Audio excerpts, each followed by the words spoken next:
Hi guys, Guillermo is here. Welcome back to the Revit architectural training tutorial. In this tutorial, we will learn how to create exterior and interior elevations views. Let's begin.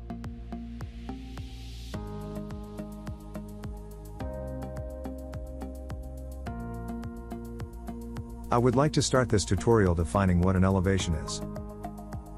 Geometrically, an elevation is a horizontal orthographic projection of a building onto a vertical plane. The vertical plane normally being parallel to one side of the building.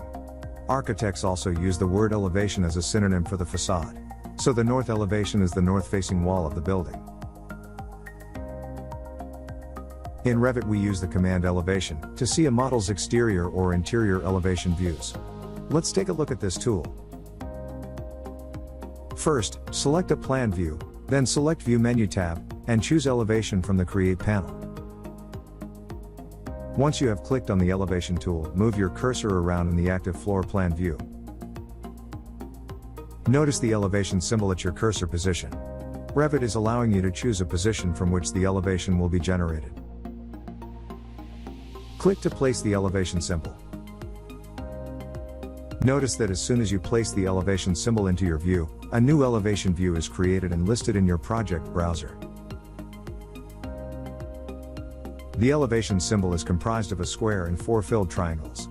The square represents the placeholder for the 4 possible elevations. The filled triangle shows us that just one elevation view is being produced from this location.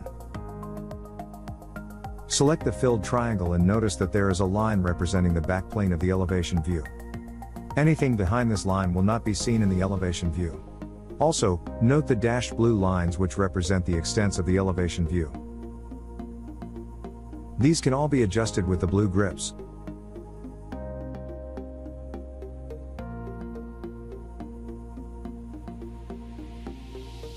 To create an internal room elevation, simply place the elevation marker inside a room.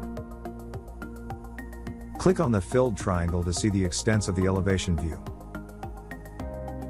Revit automatically sets the width of the elevation view to the width of the room.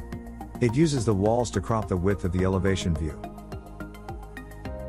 To create elevations for the other 3 walls in that room, simply select the elevation marker, and click in the 3 empty boxes to tell Revit to generate additional views from this location.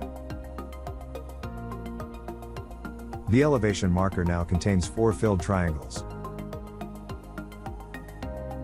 This shows us that 4 elevation views are being generated from this elevation marker, and they are listed in the project browser.